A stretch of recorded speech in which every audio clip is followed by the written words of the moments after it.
everyone. So I'm back in the United States, and today is October the 25th, like I said before, and I'm going down to Indianapolis again to pay respect to Sylvia Likens, who actually died October the 26th, 1965. So this is one day before that day of anniversary of her death.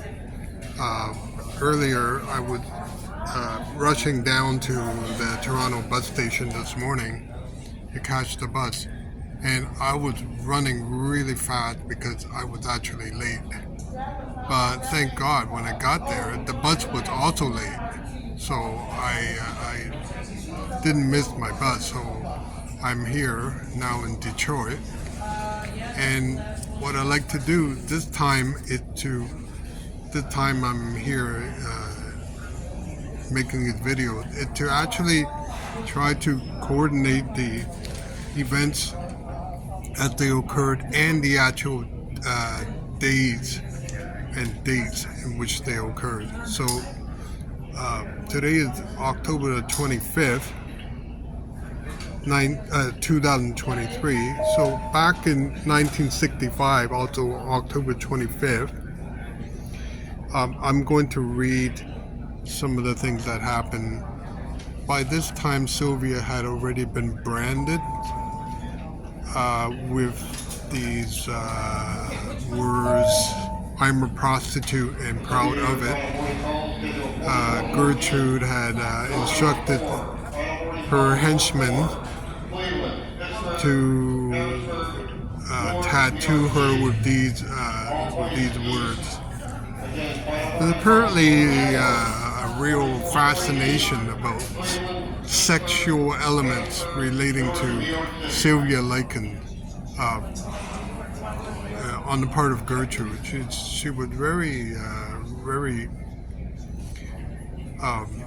upset with that idea, probably because Gertrude was an aging woman and she wasn't that attractive anymore, and she saw Sylvia as a very beautiful and sexually attractive young woman, and Gertrude resented Sylvia for that. Pretty obvious. Out of no reason, she would ask Sylvia about about her body and whether she has ever done anything with boys and so on. So anyway, the tattooing had already occurred, and so I'm gonna read some of the highlights of this date, 1925. October 25th, 1965. Okay, so this is this information I got from a site called For the Love of Sylvia blogspot.com. So Sylvia comes upstairs to take a bath. I think this was not a scalding bath, but a warm bath for a change. Gertrude did give Sylvia a scalding bath. It was scalding hot water, but I don't think this time it was with hot water for a change. But that doesn't mean anything, really. It doesn't mean Gertrude has softened up. Not by any means. You will soon see. Stephanie sees branding for the first time, so I will read this part from the book, but basically Stephanie saw Sylvia in the bathroom and saw the branding on her body. Gertrude swings a paddle at Sylvia, missing her and giving herself a black eye. Then Coy Hubbard, Sylvia's boyfriend, Stephanie's boyfriend, visits and hits Sylvia with a broomstick, knocking her unconscious. So this is how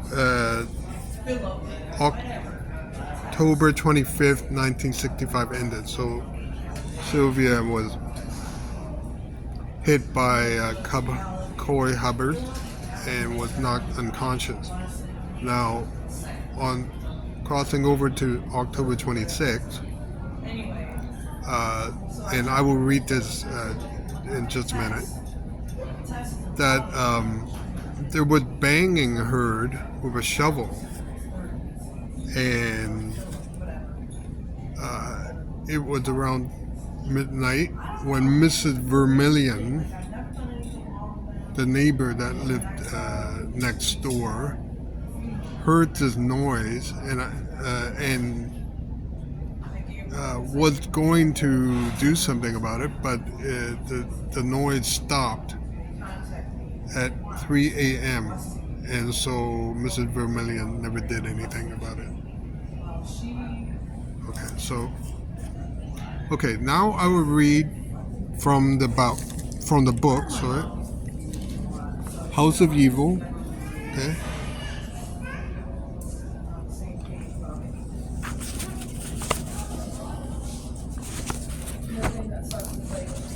So this is around the morning of October the 25th. It was on the Monday. Sylvia was somewhat recovered by Monday evening. Recovered meaning recovered from being tattooed. Enough to climb the stair to the second story, take a bath, and chat with Stephanie. It was then as Stephanie saw Sylvia naked in the bathroom. Sorry about the announcement here. That Stephanie first realized Sylvia had been branded. Stephanie's mother, Gertrude, who said Ricky had done the tattooing and branding, assured her daughter that the words would fade from Sylvia's skin in time. No, it would not fade. But anyway, that was doubtful. But it was an academic proposition anyway. There was no time, and Gertrude, who had been to her doctor that day for treatment for vomiting and nervous rash covering her face and chest, was in no mood to give Sylvia's wound time to heal. So I'm reading this not to be morbid or anything like that. It's not. It's to commemorate the incredible suffering that this innocent human being had to endure at the hands of this wicked woman and her accomplices. That's why I'm here, and I'm not trying to glorify violence by any means, but I'm trying to remember what had happened to her. Similar to how Christians would celebrate Good Friday and Resurrection Day to commemorate the suffering of Christ on behalf of man. So let me continue here. Gertrude knew she was in trouble, and she resented Sylvia for it. She slapped the girl. Johnny punched her son, Johnny Bernichevsky. Randy Lepper, the neighbor, walked into the room and watched them. Gertrude suggested that they loose Sylvia and call the police to go looking for her. She picked up a chair to swing at Sylvia, but it broke as she swung clumsily. Gertrude's dope-induced clumsiness also accounted for a black eye that she gave herself as she swung the paddle at Sylvia and missed. The thought of taking Sylvia somewhere and losing her had upset Mrs. Wright, that is Gertrude. As the group drifted into the front room, she instructed Sylvia's sister Jenny to run upstairs and get dressed.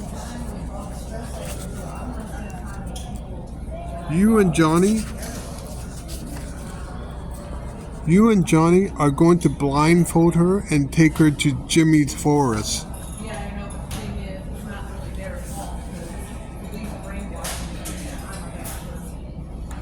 Sylvia, for once, panicked.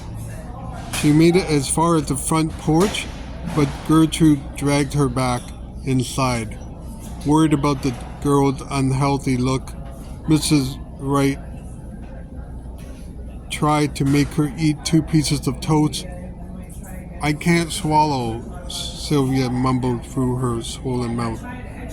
As though she could force Sylvia to eat, Gertrude whipped her across the face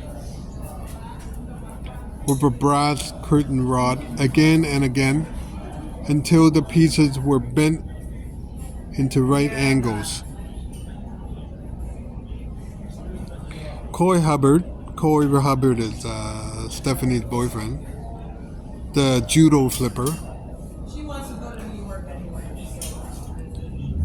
finished work at Logner's cafeteria at 8:30 p.m. This is October 25th, 1965. And he stopped in at Mrs. Wright on his way home to get his exercise. His appearance stopped the sport for a while because this one hard blow with a broomstick knocked Sylvia unconscious. Mrs. Wright dragged the motionless girl into the basement. It was the last time Coy Hubbard saw Sylvia alive. By the way, this is reference to exercise. It's not what you think it is. It's not lifting weights. It's exercise in using Sylvia as a punching bag, moving her around, hitting her head against the wall, that kind of thing. So I'm reading from John Dean's book, if anyone has it, House of Evil. I just read from page 77 to 78, and that accounts for the events that happened in October the 25th, 1965. Thank you.